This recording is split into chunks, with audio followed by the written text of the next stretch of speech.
जिस वक्त आप देख सकते हैं अब से कुछ ही देर में इमरान खान को भी इस कंटेनर से निकाला गया। वो विजुअल्स भी एक्सप्रेस न्यूज़ अपने नाज़रीन को दिखा रहा है। ये वो गाड़ी है जिसमें चारों तरफ सिक्योरिटी एहलकारों ने इसको घेर रखा है। ये इमरान खान, ये ब्लैक कलर के शलवार कमीज में मलबूस इमरान खान, टांग उनकी जख्मी है, उस पर पट्टी बंधी हुई देखी जा सकती है। फौरी तौर पर जो फर्स्ट एड बॉक्स था, जो इब्तदाई तिबी इमदाद थी, वो उन्हें दी गई है।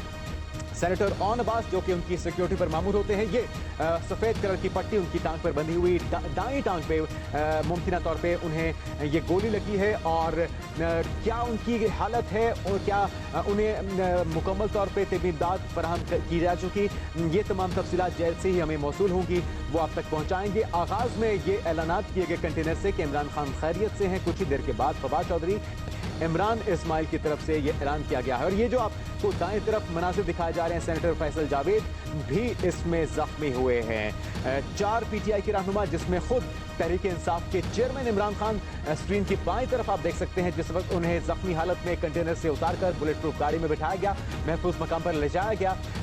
बाएं तरफ ये मनाजिर एक्सप्रेस न्यूज़ अपने नाज़रीन को दिखा रहा है। अफरा तफरी का आलम है, लोग बहुत ज़्यादा इश्तियाल में हैं। फवाद चौधरी की तरफ से भी गम और गुस्से का इजहार किया जा रहा है। साथ में ये भी कहा जा रहा है कि बदला लिया जाएगा, ये इकदाम माफ़ नहीं किया जाएगा। स्क्रीन के दाएं जानिब आप देख सकते हैं सेनेटर फैसल जावेद, वो भी ज़ख्मी हुए हैं। उन्हें किस नौयत की ज़ख्म आए हैं, कितने वो ज़ख्मी हुए हैं, इस हवाले से आपको अपडेट किया जाएगा। लेकिन उन्हें भी फौरी तौर पर तिबी इमदाद फराहम की गई है। इन तमाम अफराद को महफूज मकाम पर मुंतकिल कर दिया गया है, यहाँ से रवाना किया जा चुका है।